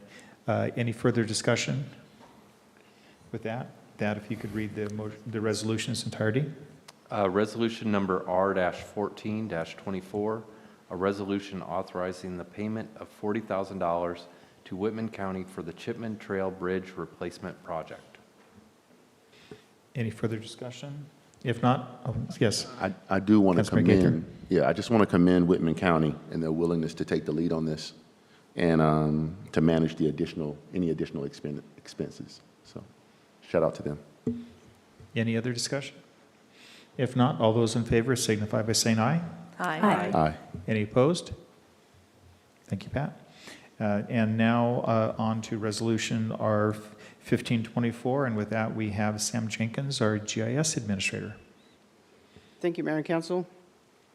This item is a software licensing agreement for our Geographic Information Systems software platform. Since its implementation at the beginning of 2021, the GIS at City of Pullman has expanded its services and its users such that our current licensing model is no longer sufficient for the needs, the user needs and the service needs that we have. This enterprise agreement would provide the city with all of the desktop licenses that our desktop users need. It would provide web licenses for all the web users of the City of Pullman web portal. It would provide additional server capacity for GIS integrations with business systems, both the existing ones that we have currently integrated and anticipated needs. And finally, it would provide additional spatial analysis tools so that we could provide spatial data products and analysis visualizations that all the managers of resources at the city have been asking for. The enterprise agreement before you would save about $5,000 this year compared to our costs if we were to continue with the piecemeal model of purchasing those licenses, and it would save us about $2,000 over the course of the 3-year agreement. In 2024, the GIS budget has funds budgeted for this enterprise agreement, and in 2025 and 2026 budget proposal would include the rest of the commitment to this agreement. The second portion of the item is a resolution that would waive the requirements for public bidding because this is a sole source of supply for this software. The city has installed and uses this software. As I mentioned, we have existing enterprise business system integrations that require the software. Esri is the maker of this software. Each component that would be included in the enterprise agreement that we have would be available to us under state contract, of course, at a much elevated price compared to bundling it into an enterprise agreement. And of course, Esri is as the manufacturer of this software, they're the sole resellers of the enterprise agreement that supports small governments that they've offered us. I'd be happy to take any questions. So any questions? Yes, Councilmember Gaither. What makes Esri's GIS platform uniquely suited to meet the city's needs compared to others? Sure. The main thing that makes it uniquely suited for us is the platform nature of the software. There's desktop users that have specific functions that work on desktop software. Everyone in the city has access to, and the public has access to our web portal, and the services provide services that integrate with other business systems. There are many GIS softwares, but Esri is unique in that it's a platform that works together across those 3 different environments. Other questions? If not, I entertain a motion. Move to approve Resolution R-15-24. Second. That, if you could read it, please. Resolution number R-15-24, a resolution waiving public bidding and authorizing selection of sole source GIS software provider. With that, any discussion? If not, all those in favor signify by saying aye. Aye. Aye. Any opposed? Great, thank you, Sam. And we next have Jeremy back up again for resolution number R-16-24, resolution updating fees related to building permits, plumbing permits, and mechanical permits.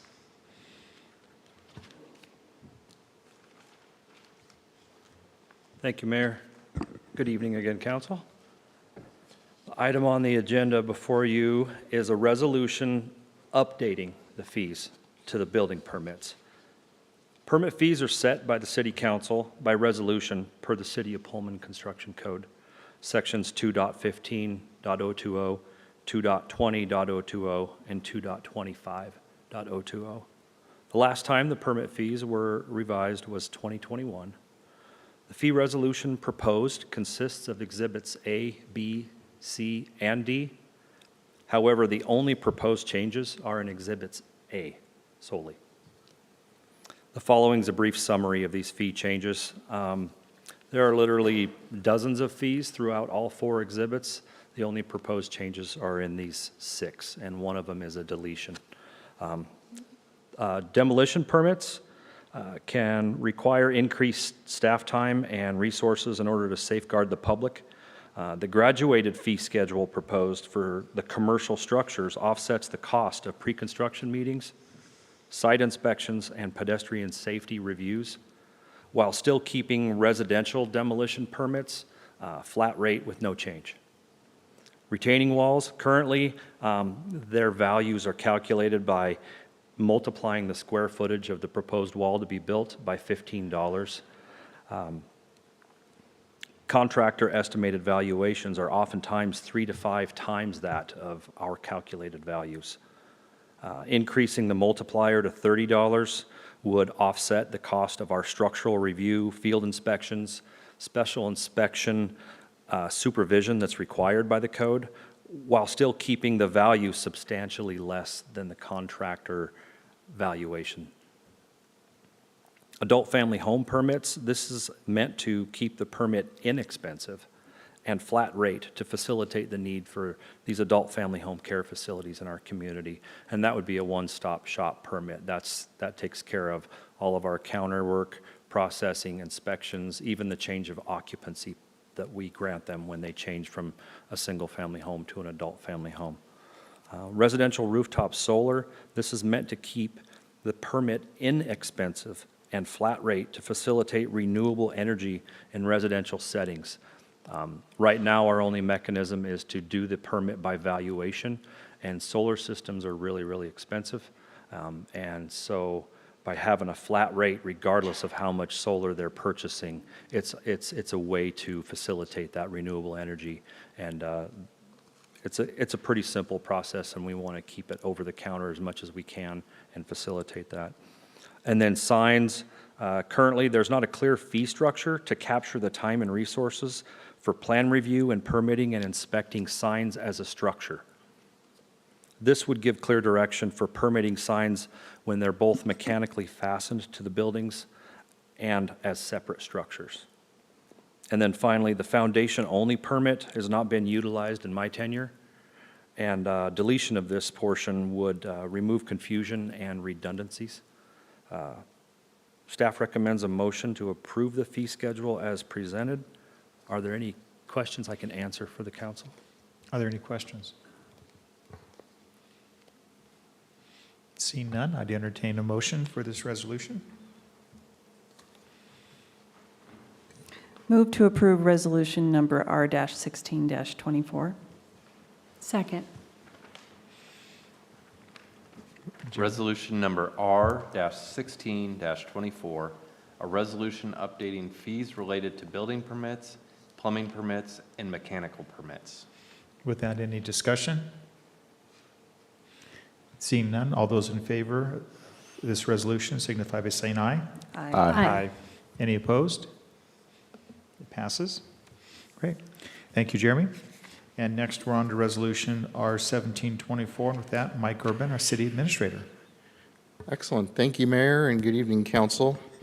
Before you tonight for your consideration is a resolution creating and providing for authority to an ad hoc parking and transportation committee during the duration of Project Downtown. This was previously introduced to council at the February 27th meeting as a concept, as well with a few of the details in here, but not as complete as this packet is. So this came about during our discussions preparing for parking and transportation in the downtown during the project construction. And with having to change Paradise Street to be 2 ways and losing a bunch of 2-hour parking spots on Main Street, we can anticipate reasonably a lot of the effects, but once everything gets going, there's going to be some things that were unanticipated consequences that, in talking to council, the mayor, and other folks, being able to respond quickly and efficiently to these items was of paramount interest. So what we did as a internal group is we talked about the area affected, and really the thing that kept coming up in discussion was the C2 zone. As you can see on the map provided, it's already previously defined, and there are some specific parking restrictions as far as that area goes that can be alleviated. So before you tonight is this resolution that would temporarily create an ad hoc committee and for around the importance of responding efficiently and quickly to these unanticipated parking and transportation issues that may arise during construction. The committee is operational in design, and the recommendation from the group is to have the mayor act as the chairperson and other individuals on the committee to be the existing mayor pro tem, the alternate mayor pro tem, the chief of police, the city engineer, and the fire marshal. So in addition to receiving recommendations to make some parking adjustments or transportation adjustments through these channels, we would also use the info@projectdowntownpullman.org email address through our project manager. And if somebody were to tag the email with either parking or transportation in the subject line, it could quickly get routed to this group. So with that, staff recommends that the council adopt the resolution as presented and have the mayor begin working with the committee to start scheduling regular meetings. And I'd be happy to answer any questions. So any questions for Mike? Councilmember DeLira? Yeah, so I was wondering if there is a possibility to include a member of the community as a part of the ad hoc transportation and parking committee. People I have in mind is someone who an entity that represents downtown businesses, like maybe the DPA or someone from the Chamber of Commerce. I was wondering if there's a possibility to include someone from the community as a part of it. We talked about that, and since it was an operational committee, we considered it. But the other piece by doing that is if we did have a property owner or business owner on this committee, in some decisions it might give the unavoidable appearance that they're acting to maybe enrich themselves, even though if it's not. So if the council wishes to add this, we certainly can. We just kind of worried about the vision on that, the optics, versus this just being an operational committee like a lot of operational committees we already have. Councilmember Fajarin? Thank you, Mike, for putting this together for council. I just have a quick question regarding the email. I was wondering if DPA would be willing to put together a separate email for parking at what's the tag? So any other questions? If not, then I would entertain a motion to the resolution. Move to approve Resolution R-17-24. Second. With that, if you could read the resolution. Resolution R-17-24, a resolution creating and providing for authority to an ad hoc parking and transportation committee for the duration of Project Downtown in 2024. With that, any discussion?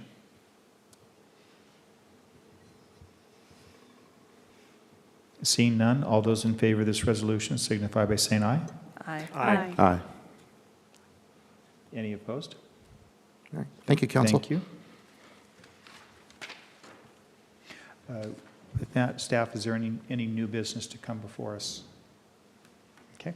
With that, we're going to go into executive session. Give me one moment. At this time, City Council will adjourn to executive session pursuant to RCW 42.30.1101B to consider the selection of a site or the acquisition of real estate by lease or purchase when public knowledge regarding such consideration would cause a likelihood of increased price.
I move to adjourn. So with that, it is now 9:25. We'll come back into session, and we have a movement to adjourn. Move to adjourn.